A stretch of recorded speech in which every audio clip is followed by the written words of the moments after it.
आइए हम परमेश्वर के वचन में से हम देखेंगे जो लिया गया है पहला कुरिन्थियों 10 बाब और उसकी 6 आयत से लेकर 13। परमेश्वर के वचन में जब हम देखते हैं तो इसका जो विषय है वह है God's word give us strength to resist temptation। तो पवित्र बाइबल में जो टेम्पटेशन का मीनिंग बताया गया है, इसका जो मूल बहुत जो भाषाओं में इसका शब्द का अनुवाद जो है वो है परीक्षा। और परीक्षा जो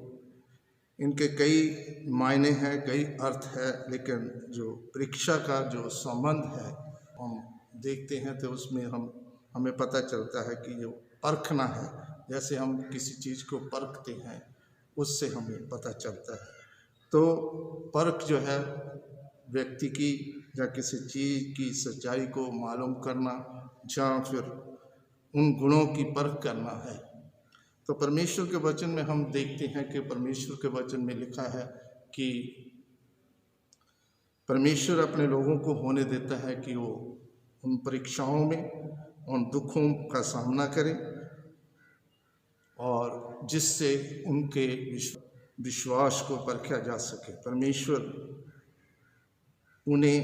बुरे कामों करने के लिए नहीं, कभी भी नहीं परखता, परंतु वह उन्हें बुराई से बचाना चाहता है। जैसे मत्ती की अंजील और उसका 6 अध्याय की 13 आयत में जो प्रभु यीशु मसीह ने अपने चेलों को ये शिक्षा दी, ये दुआरबानी सिखाई कि हमें परीक्षा में न डाल और हमें बुराई से बचा। तो परमेश्वर के वचन में हम जब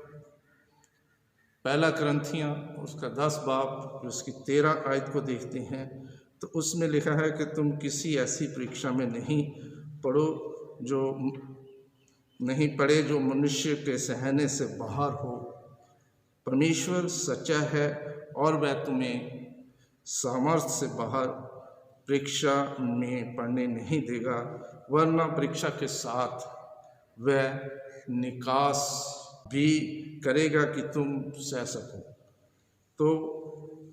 हम जब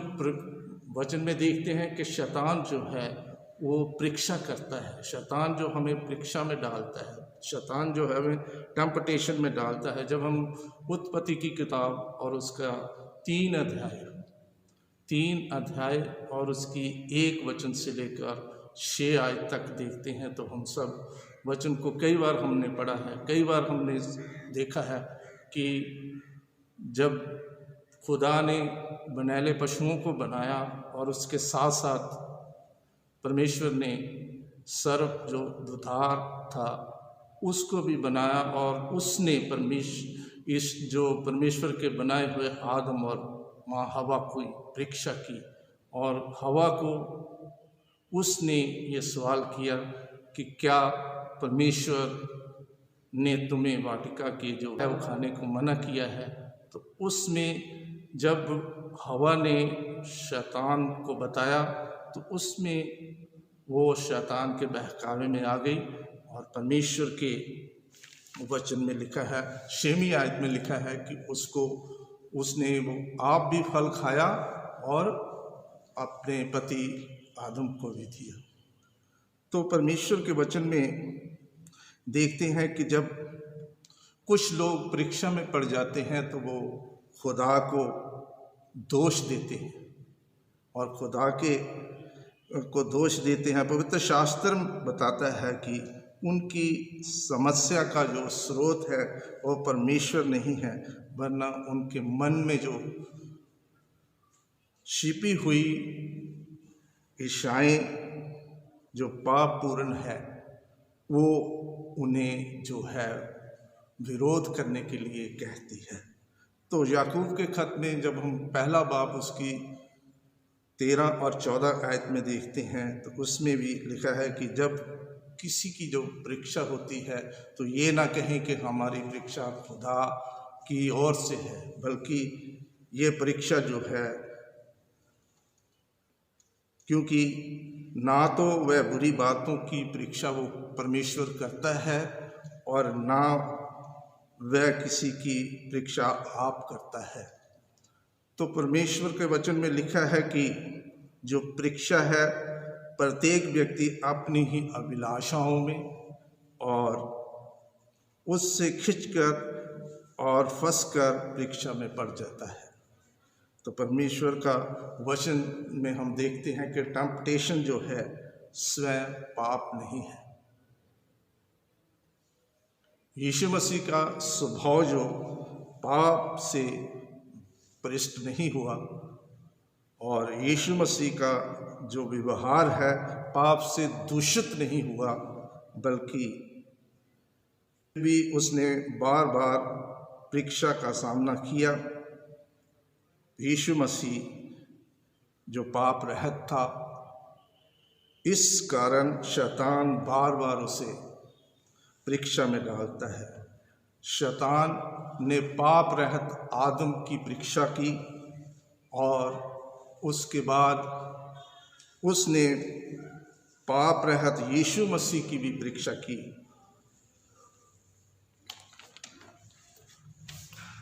परंतु यहाँ आदम परीक्षा में असफल होकर गिर गया, वहीं यीशु मसीह ने परीक्षा पर विजय प्राप्त की। मूसा ने इस्राएल कौम को कनान देश में लेके जाने के लिए यात्रा शुरू की, तो जंगल में जो परीक्षाएं आई उसमें इस्राएल जो असफल हुआ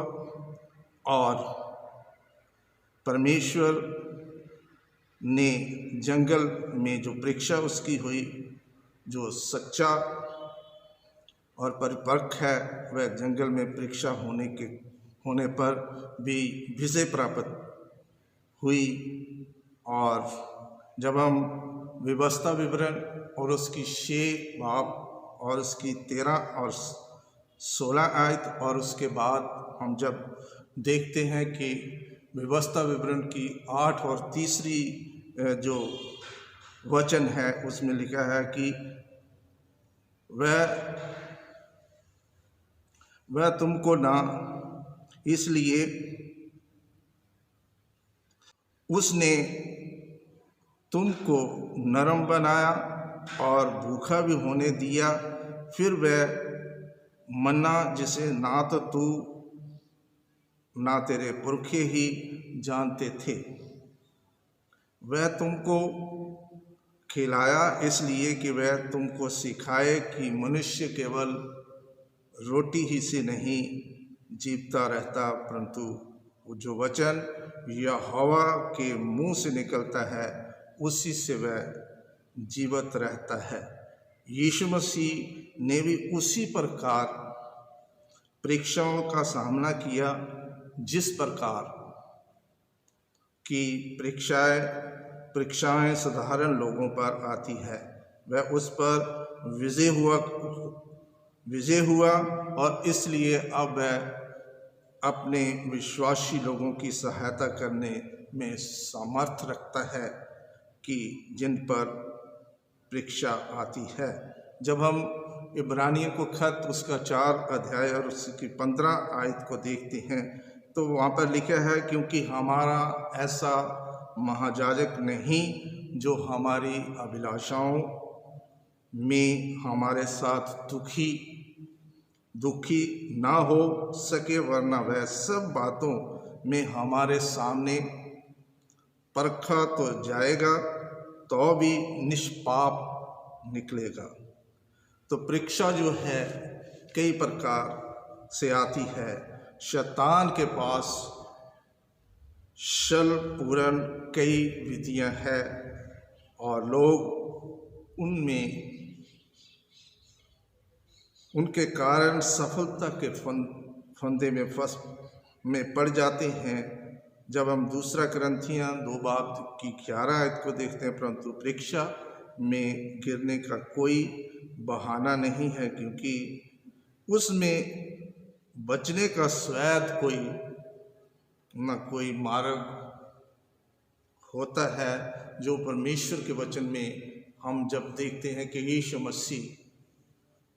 एक ऐसा हमारे लिए माध्यम बन के आया, एक ऐसा हमारे लिए साधन बन के आया कि उसने हमारे सब परीक्षाओं को अपने ऊपर ले लिया और उसने कहा कि जो कोई मेरे नाम से परीक्षा में पड़ेगा, मैं उसको हर जगह में हर समय उसकी सहायता करूंगा। जब हम विश्वासी बन जाते हैं, जब हम मसीही हैं, तो हमारे अंदर ऐसा विश्वास भी आ जाता है, तो हम बहुत सी ऐसी परीक्षाओं में सफल भी हो जाते हैं। लेकिन परमेश्वर का वचन कहता है कि उसमें घमंड करना हमारे लिए जायज़ नहीं है, क्योंकि वचन में लिखा है कि अगर घमंड करना है तो प्रभु के ऊपर करो, जो वो तुम्हें सामर्थ देता है, जो तुम्हें अनुग्रह देता है, जो वो तुम्हें ताकत देता है। तो परमेश्वर का वचन हमें सिखाता है कि जब हम इसलिए पाप निश्वर शरीर में राज्य न करे कि तुम उसकी अभिलाषाओं के अधीन रहो। जब रोमियो के खत और उसका 6 बाब की 12 आयत और जब 13 बाब की 14 आयत में हम देखते हैं तो वहाँ पे लिखा है कि वरना प्रभु यीशु मसीह को पहन लो और शरीर की अभिलाषाओं को पूरा करने का उपाय ना करो। पाप परीक्षा में नहीं, वरना इसमें गिरने की दिशा में छिपा हुआ है। मसीहों को चाहिए कि वे ऐसी बातें से दूर रहने का हर संभव पर यत्न करें जिससे परीक्षा उत्पन्न होती है। पहला करंथियाँ 15 बाब की 33वें आयत में लिखा है कि धोखा ना खाओ, बुरी संगत अच्छे चरित्र को बिगाड़ देती है। तो परमेश्वर के वचन में जब हम टेम्पटेशन के बारे में देखते हैं तो टेम्पटेशन जो है एक शैतान जो है उसका एजेंट है, जो हमने उत्पत्ति की किताब और उसका 3 अध्याय की पहली आयत में देखा है। तो वो एक एजेंट का काम करता है कि जब शैतान आदम को, जब किसी मनुष्य को वो टेम्पटेशन में परीक्षा में डालता है, तो वो आकर माध्यम में बीच में काम करता है। तो जब हम देखते हैं कि जब पाप हमारे बीच में समा जाता है तो हम उसमें बहुत ज़्यादा मसरूफ़ हो जाते हैं, बहुत ज़्यादा घुल मिल जाते हैं, तो वो हमें अच्छा लगने लगता है। जब हम उत्पत्ति की किताब उसका 3 अध्याय की 6 आयत को पढ़ते हैं तो वहाँ पर लिखा है कि हवा को वो फल जो है अच्छा लगा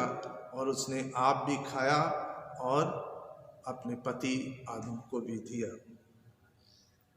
और इसके बाद में हम देखते हैं कि जो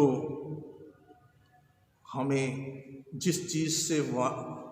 रोका जाता है, जिससे हमें मना किया जाता है, हम वही करते हैं। तो इसी तरह ये जो फल है वो आदम और हवा दोनों ने खाया। और उसके बाद में हम देखते हैं कि जब उत्पत्ति की किताब 13 बाब की 10 आयत में हम देखते हैं कि इब्राहिम और लूत ने जब बंटवारा किया तो इब्राहिम ने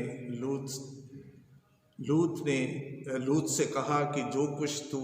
जिस दिशा को जाना चाहता है तो जा सकता है। तो उसने लालच के साथ उन उपजाऊ क्षेत्रों को चुन लिया। और उसके बाद हम देखते हैं कि हमारे अंदर बहुत सी ऐसी भूख, ऐसा जो प्यास होती है जिसको हम अपने वो अभिलाषाओं से पूरा करना चाहते हैं। तो हमारे अंदर एक ऐसा स्वभाव है, हमारे अंदर एक ऐसा स्वभाव है जो हम बहुत सी चीज़ों को चाहते हैं, जैसे सोना चांदी, जो बहुमूल्य चीज़ें हैं उनको हम प्राप्त करना चाहते हैं। तो परमेश्वर के वचन में लिखा है कि जब हम यहोशू की किताब और उसका 7 अध्याय और उसकी 21वीं आयत में देखते हैं कि जैसे यहोशू को, जो परमेश्वर के हुक्म के द्वारा चलता था, जिसको हर समय परमेश्वर उनसे बातें करता था और उसको कनान देश में लेके गया, और उसने जब बहुत से देशों के ऊपर अपनी विजय प्राप्त की और उसके साथ उसने जो बहुत से लोगों को लूट कर बहुत से सामान जो है बहुत से जो देशों के ऊपर उनका जो सत्यानाश किया, लेकिन उनके जो सेनापति थे, उनके जो सेना में जो सोल्जर थे, उन्होंने बहुत सारा सामान जो है लालच के साथ अपने साथ रख लिया। और इसके साथ में हम ये भी देखते हैं कि जब हम परमेश्वर के साथ होते हैं तो हम बहुमूल्य चीज़ों को ठुकरा देते हैं। उन सब चीज़ों के साथ हमारा जो है संबंध जो ऐसा नहीं होता है जैसा हम एक आम आदमी जो बहुत सी चीज़ों के ऊपर जो ज़्यादा ख्वाहिश रखता है, ज़्यादा भरोसा रखता है। तो जैसे हम देखते हैं कि एलिशा नबी ने भी जब उसने नामान कोढ़ी को चंगा किया तो उसके बदले में जो उसको अनाम के तौर पर जो दिया, जो लेके गया था नामान कोढ़ी, वो सब उसने उनको वापस कर दिया। इसी तरह जब अयूब नबी ने जब वो परीक्षा में पड़ा, जब वो बहुत सी मुश्किलातों में था, जब वो बहुत मुश्किल और परेशानी में था, तो उसकी बीवी ने उसे कहा कि ऐसे खुदा को तू छोड़ दे। लेकिन उसने कहा कि जब वो अच्छी चीज़ें देता है तो वो बुरी चीज़ें देगा, तो हम क्यों ना उसका धन्यवाद करें। तो परमेश्वर के वचन में जब हम दानियल नबी की किताब को देखते हैं तो दानियल नबी ने भी अपने आप को उस परमेश्वर के सामने उसकी हजूरी को महसूस करते हुए उसने जो नबूकदनेस्सर बादशाह के दरबार में अच्छी चीज़ों को लेने से मना कर दिया। उसने कहा कि मुझे अच्छे अच्छे खाने की, अच्छे अच्छे पकवानों की ज़रूरत नहीं है, अच्छी शराब की ज़रूरत नहीं है, बल्कि मुझे साग भात ही चाहिए। तो प्रभु यीशु मसीह ने भी अपने आप को जब पेश किया, जब शैतान की परीक्षा हुई तो उसमें उसने बहुत सारी चीज़ों को जो शैतान के द्वारा परोसी गई, जब शैतान के द्वारा दी गई, तो उसको उसने लेने से मना किया और बल्कि उसे डांटा, उसको चतारा कि तू ये सब चीज़ें जो है खुदा के नज़र में कुछ भी नहीं। जब हम मत्ती की अंजील 4 बाब और उसकी 1 आयत से लेकर 11 आयत तक देखते हैं तो उसमें हमें पता चलता है कि परमेश्वर ने जो इस 11 आयतों में 3 हिस्से में बांटा गया है। पहला हिस्सा जो है इसमें हम देखते हैं वो फिजिकली तौर पर जो क्या कि इन पत्थरों से क्या कि रोटियां बन जाएं, और ये फिजिकली तौर पर जो सवाल था, और दूसरा जो इमोशनल था वो खुदा को ज़्यादा इमोशनल करने का। और उसके बाद में हम देखते हैं कि यीशु मसीह ने जो आखिरी उसका सवाल था जो उसमें कंट्रोल रखा। तो आज जब भी हम परीक्षा में पढ़ते हैं तो हमें इन सब चीज़ों के ऊपर ध्यान देना है कि हमारा फिजिकल कोई मोटो नहीं होना चाहिए, ना इमोशनल होना चाहिए, और ना ही हमें जो है कभी गुस्से में आकर बहुत सी चीज़ों को हम ठुकराना चाहिए। जब गुस्से में आके हम बहुत सी गलतियां कर बैठे, तो आज के वचन में हम जब परमेश्वर के उन सब वचनों को देखा है, जब हम जांचा है, हम परखा है, तो आज हम परमेश्वर से प्रार्थना करें कि प्रभु तू हमें ऐसी परीक्षा जो हमारे ऊपर जब आती है, जब हम जो हमारे ऊपर ऐसी परीक्षाएं जो परमेश्वर के वचन के द्वारा लिखा है कि ऐसी परीक्षाओं का आना जरूरी है, तो परमेश्वर के वचन में हम जब देखते हैं तो उसमें हमें पता चलता है कि हम अपने आप को परमेश्वर के स्पुर्द करें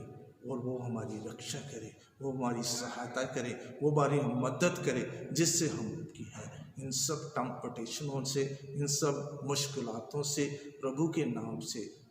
पार हो सकें और परमेश्वर हमारे अंग संग हो, हमारे साथ हो, जिससे हम परमेश्वर की महिमा और उसकी उस्तत और उसकी बढ़ाई प्रभु के नाम में हमेशा करते रहें। यही आज हम वचन में से सीखा है कि हम परमेश्वर के वचन के द्वारा उन सब टेम्पटेशनों का, उन सब मुश्किलातों का, उन सब परेशानियों का, जिनका आना जरूरी है, लेकिन परमेश्वर जो है वो हमें अपने अनुग्रह के वसीले से उन सब टेम्पटेशनों से हमें आज़ाद करेगा। प्रभु आप सबको बहुत बड़ी आशीष और बरकत दे। आइए हम प्रार्थना करें। अनुग्रहकारी दयालु पिता, तेरा शुक्र, तेरी तारीफ करते हैं, तेरे नाम को धन्यवाद देते हैं आज के समय के लिए। आज शाम तूने हमें अपने वचन के द्वारा बहुत सी आशीष और बरकत दी है कि जब प्रभु जी तेरे ऊपर प्रभु जी शैतान के द्वारा